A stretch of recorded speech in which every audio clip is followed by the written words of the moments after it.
Hey there folks, Cryelectric here, and welcome to my Gundam Battle Operation 2 Survival Guide. This guide is aimed towards newcomers and full of essential tips and tricks to give you an edge on the battlefield and make you one of the best pilots around. Or something like that. I'll be going over quite a few things, so feel free to jump ahead and skip to a certain spot. Now, let's get started. So let's start off by going over the mobile suit types. There are 3 types, or profiles, in the game. General, Raid, and Support. These types function a lot like rock, paper, scissors, with General being good against Raid, Raid being good against Support, and Support being good against General. Meaning that you deal more damage to, and take less damage from, the type you're good against. You actually deal 30% more damage to a mobile suit you have a type advantage over, and 20% less damage you have a type disadvantage over. Throughout my time playing, I've noticed that General seems to be the most popular type, but you'll be running into a fair mix of each. Now that's all well and dandy, but how do you tell what type you're up against during a match? Without being able to bring up a scoreboard to view your enemy team, you won't know what you're up against until you've engaged your foes in battle, which adds to the fun in my opinion. Fortunately, there is a way to tell, so check this out. Whenever you hover your crosshair over an enemy, you'll immediately be able to tell what type they are. Notice how when I hover mine over this unit, this small word in white pops up within my crosshair saying disadvantage. I'm currently playing as a general type, which means that this unit is a support type, and my attacks will do less damage to it.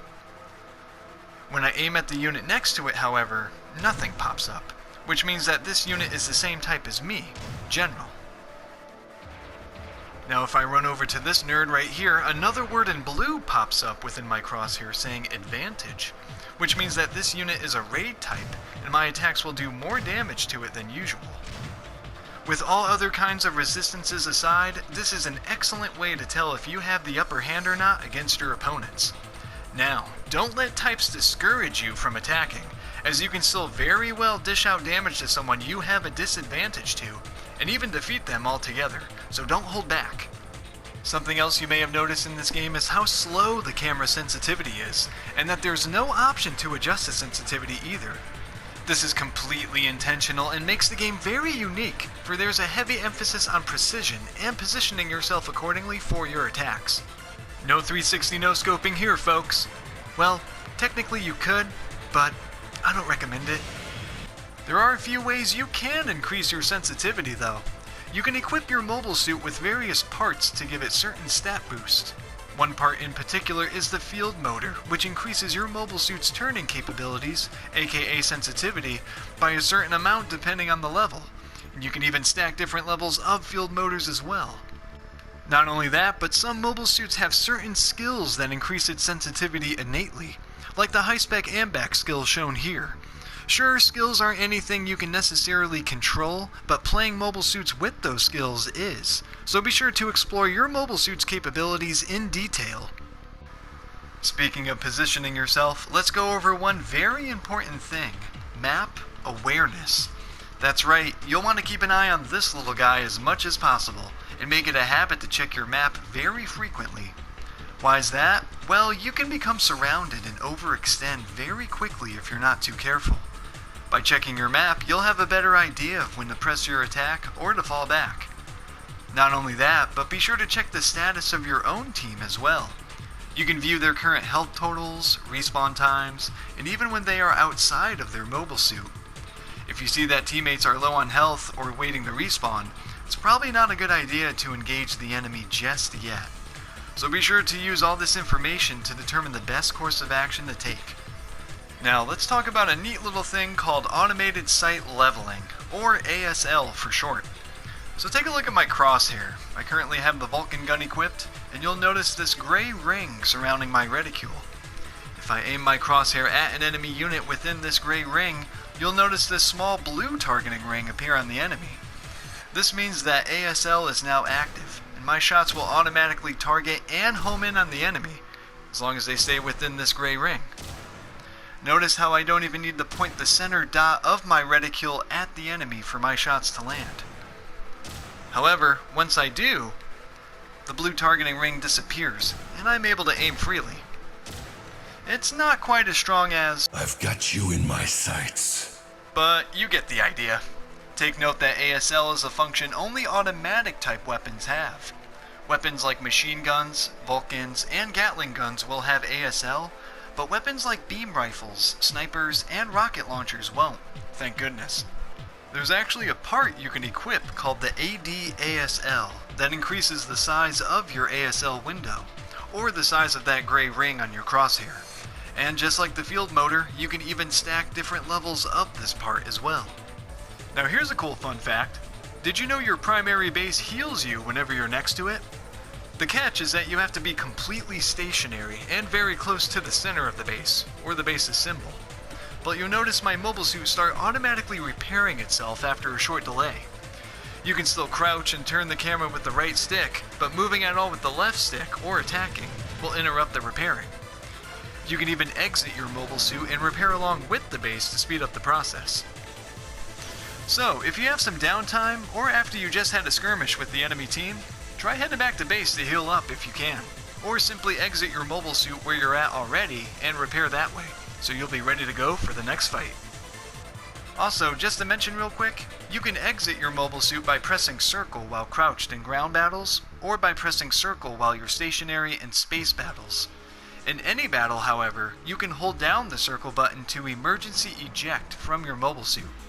You can do this at almost any point in time, even while you're getting attacked, but you'll have to wait a short period of time before you can get back in your mobile suit after ejecting, about 10 seconds, so be sure to do so when it matters most. Something else that's kinda neat is that you receive a small attack and defense boost whenever you're crouched or prone in ground battles, or whenever you're stationary in space battles. This boost is about a 5% increase to your attack and defense, and actually goes up to about 10% whenever you're prone. You also gain a 5% attack boost whenever you're scoped and zoomed in on your weapons, and this stacks with the crouching, prone, and stationary buff as well. It's nothing substantial, but if you find yourself in a good position to do so, then have at it. Now, getting out of your mobile suit is the only way to capture bases. Bases provide additional spawn points for your team to drop in. Also, whenever you're playing basic match, you'll be able to call in airstrikes after maintaining control of a base for a certain amount of time. You aren't able to capture the enemy's primary base, however, but in basic match, you can instead plant a bomb in their base to destroy it, and grant your team a huge amount of points.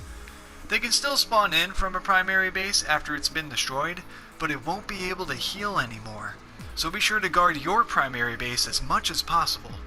Alright, time to talk about one of the core components of combat, and something that you'll see a lot of, for better or worse: melee attacks.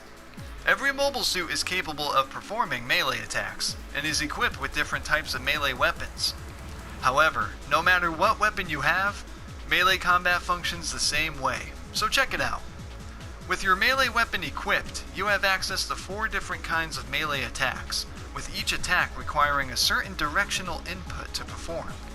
Forward or neutral, left side, right side, and back.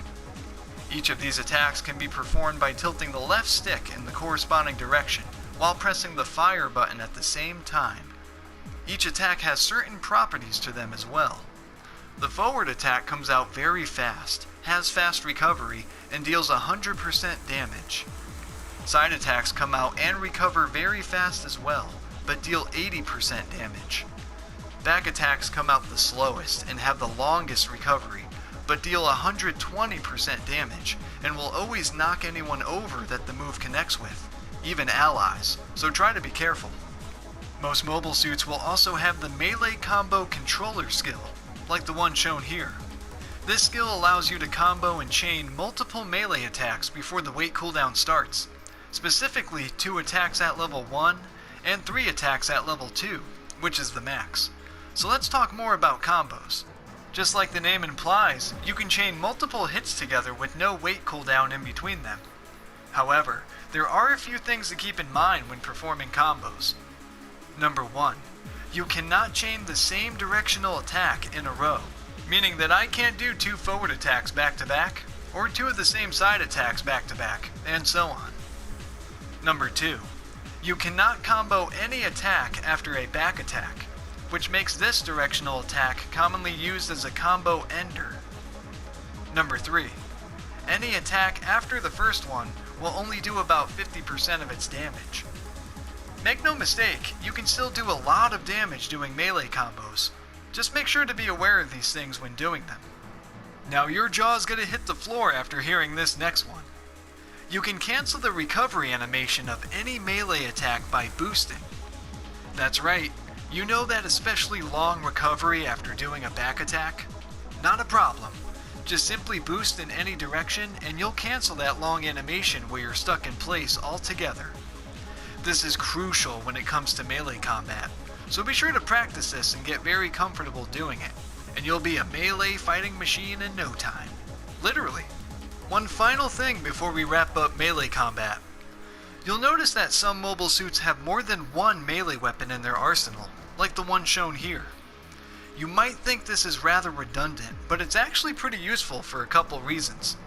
The first, and most obvious one, is that having multiple melee weapons gives you access to more melee attack animations, especially since each type of melee weapon attacks differently.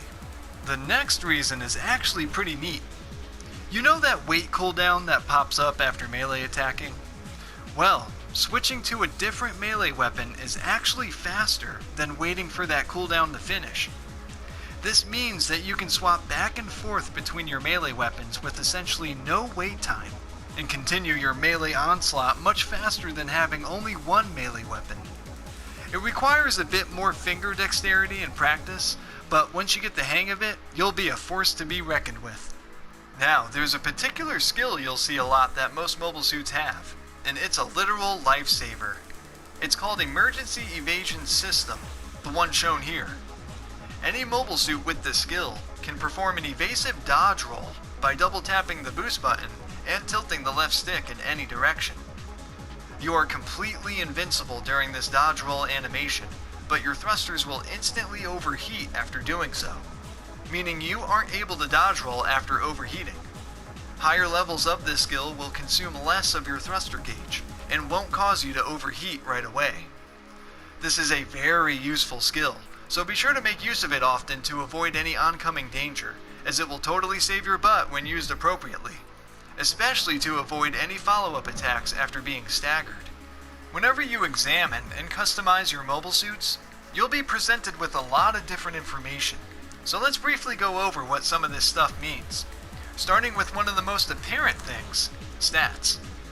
Stats are broken down into 4 categories: health, defense, offense, and movement.